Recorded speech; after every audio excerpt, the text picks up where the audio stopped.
Welcome to Thinking is Contagious. I want to talk a little bit about the elections. We're a little more than a week out, Sunday the 25th of October. The polls are tightening. What I have been seeing is some of the polls that reflect the black vote. And it's interesting because what I'm seeing a lot of is the young black vote. The polls that I'm seeing is that there's a propensity, a belief among the young people that somehow they're going to be cheated, their vote's not going to be counted, that something that they're going to be taken advantage of, or their vote's not going to count, or somehow they're going to be tricked, and their impact is not going to be felt. And I think it's pretty interesting that you have this, you also have the narrative of the systemic racism, the lack of opportunity, just all that's happening right now indicates to me that the left's indoctrination of a segment of our population, of the young people in our population, it's working. It's creating a group that believes that they need a proctor, they need a representative, that they can't take care of themselves, that they don't have the power to take care of themselves. And obviously what that creates is a job for those that are there to quote unquote take care of this segment. And it's showing up in a lot of the polls that I'm seeing, and it's expressly showing that the young black vote is the one that's most afraid that their vote is somehow not going to be accounted for. So this perpetuates this theme and creates jobs for those that really otherwise would have we'd have no need for them if these positions were proven as they are actually false. This is the land of opportunity. This is, and we've gone through this so many times. People flee their countries. They flee oppression, religious oppression, economic oppression. They flee countries where there's no freedom, no liberties. They flee countries where there's no opportunity. And where do they come? They come to the United States. They don't go to China. They don't go to Russia. They don't go to Canada. They don't go to Mexico. They come to everyone comes to the United States. When Cuba had wet foot, dry foot, the Cuban people would get on inner tubes. They go on rafts, bring their kids, young kids with them, and cross the Florida Straits. Certainly you don't do that to get into a country of racism and lack of opportunity and inequality. I don't think so. And you look at the Cuban population that's come here over the last 60 years, and I think the results speak for themselves. As before that, the Irish population, the Italian population, the Ukrainian population, the Jewish population, the Chinese, the Vietnamese, just every segment that's migrated to this country has great success stories to show for it. So this narrative that there's not opportunity here, I think you better analyze it, people, if you believe that, and then see how the demographic that believes that most, how they stack up against the demographic that has said, we do believe there's opportunity. We do believe this is the land of freedom and opportunity and the ability to make something of yourself. I think it's pretty evident. And this poll, now that we started talking about where you still have this problem, and it seems to be a growing problem, that somehow you're being cheated as a group, as a demographic, as a population, as a segment of population. You're being cheated. You're being kept from opportunity, kept from the ability to prosper. Um, analyze where you are. Analyze why believing this, where it's gotten everyone for the last 50 years, and look at the last 200 years in this country of people coming here in pursuit of these very opportunities and freedoms and liberties, and see where those groups have gotten. So I think it's got to be analyzed, and I think it's got to be looked at for what it is. I see that people like Van Johnson, was on Obama's during Obama's administration, was involved in the administration. I see Ice Cube, I see 50 Cent, I see Herschel Walker, I see Larry Elder, I see many African American people who are not Trump fans necessarily. You know, I know Walker is, Elder is, but some of the other celebrities are not, and they're telling stories that they've come out and praised Trump for what he's done for the situation with restructuring the criminal justice system, his stance on providing for vouchers to allow children from lower socioeconomic levels, their parents to pick and choose what school they want their kids to go to for the best education possible. The Platinum program that Ice Cube and other celebrities have brought forth and said that it was embraced by Trump. Ice Cube said he took it to Biden and Harris, and they told him, well, you know, we'll talk about this after the election. He said that Trump embraced it and announced September 24th, $500 billion to go into this initiative. Van Jones saying that Trump has done and courted and done a lot for the black community. Herschel Walker, same thing. Larry Elder, same thing.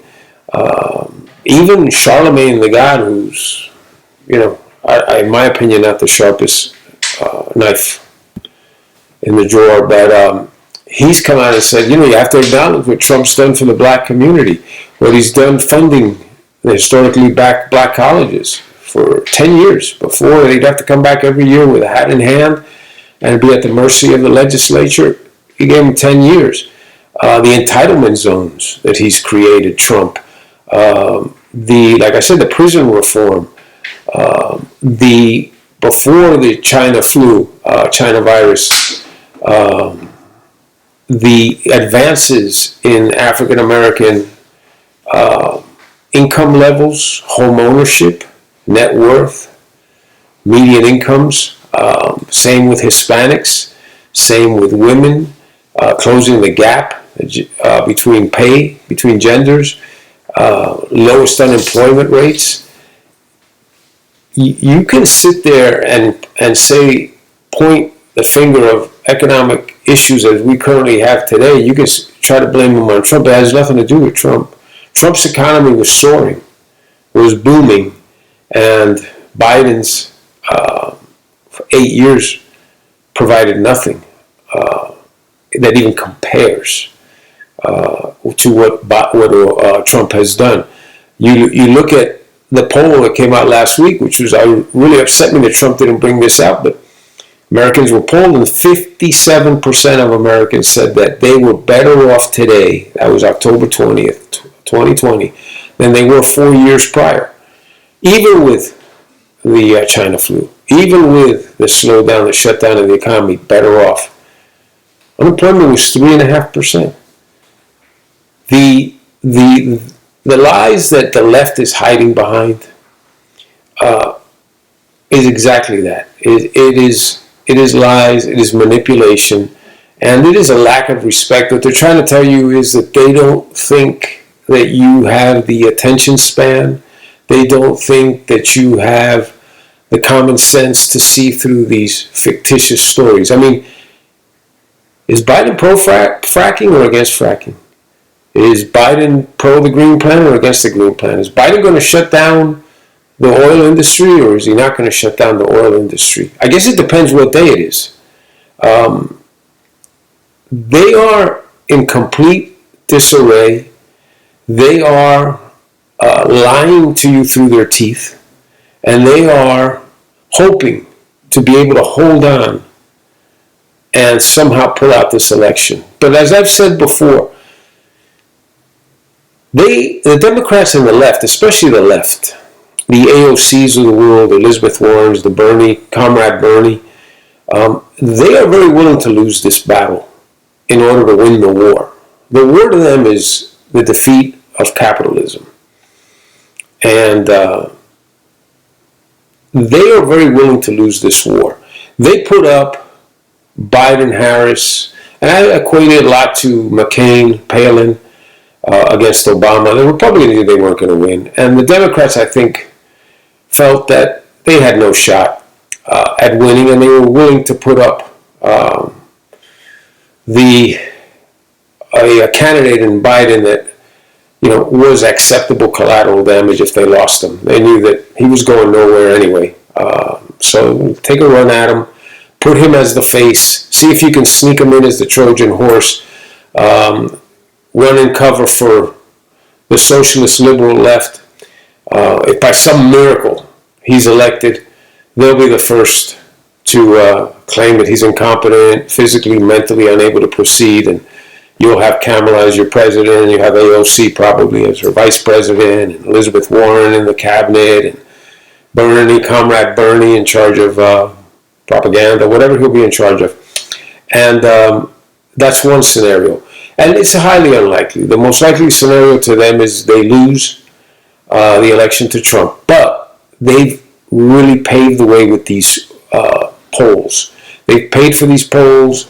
They've initiated these polls, and they've made sure these polls read exactly how they need them to read, which is, hey, we're way ahead, Biden's winning, kumbaya, celebration, Trump is going to be gone come November 4th, and all will be right with the world. And they know that when Trump wins, that very position, that very stance that they have indoctrinated, that they have ingrained into the brains of the most susceptible, that the victory has been won already, that Biden will be their president, and that the terrible orange man Trump is gone.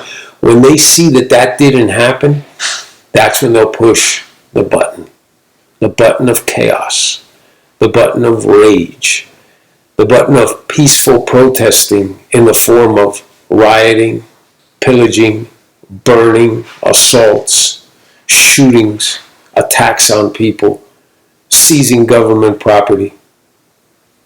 That's what will occur.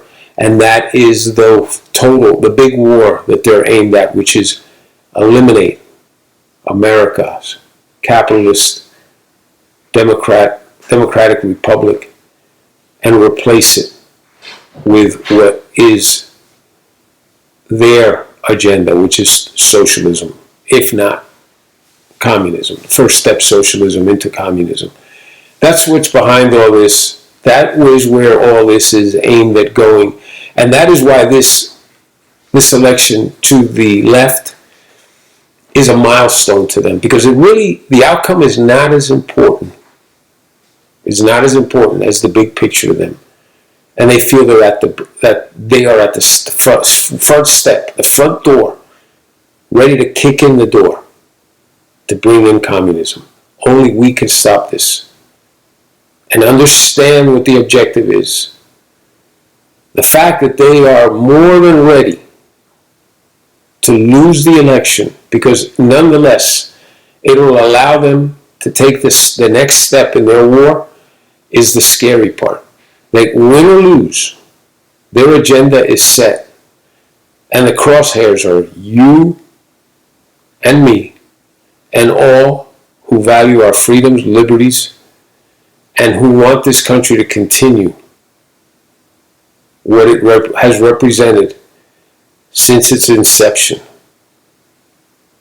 Anything other than that is not acceptable. The world looks to this country for the leadership. The world looks to this country for hope. The world looks to this country for a future, for opportunity, for freedom. We have always been the model of this.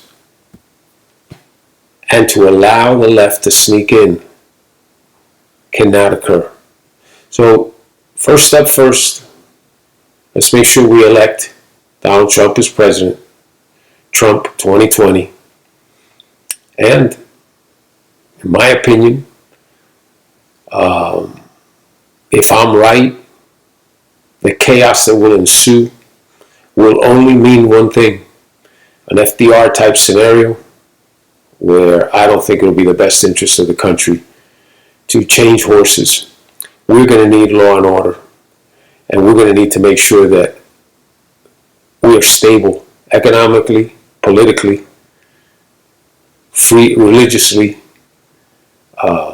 and the only way that's going to happen is to continue along the lines of the last 4 years, the next 4 years, and if need be, somehow, they did it with FDR, do it with Trump.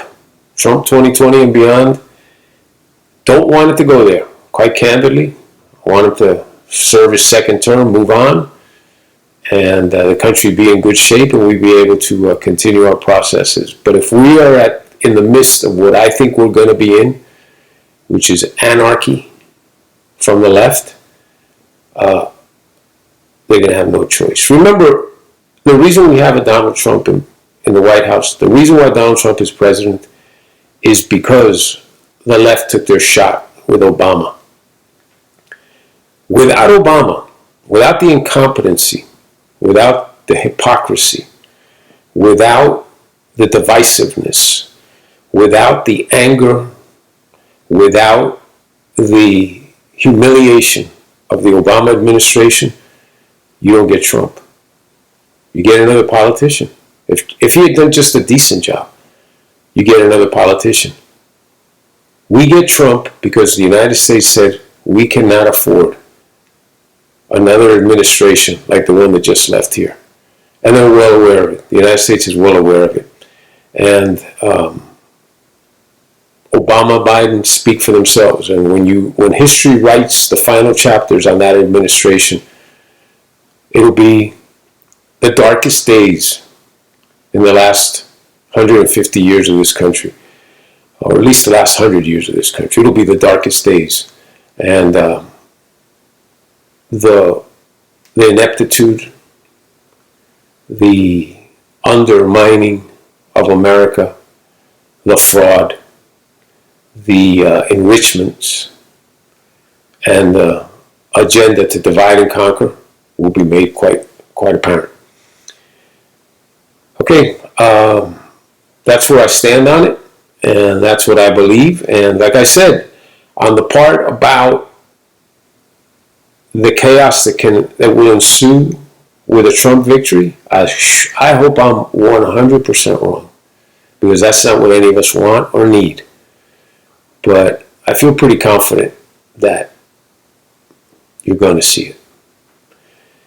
Take care, get ready, buckle up. It's going to be an interesting ride. Thanks.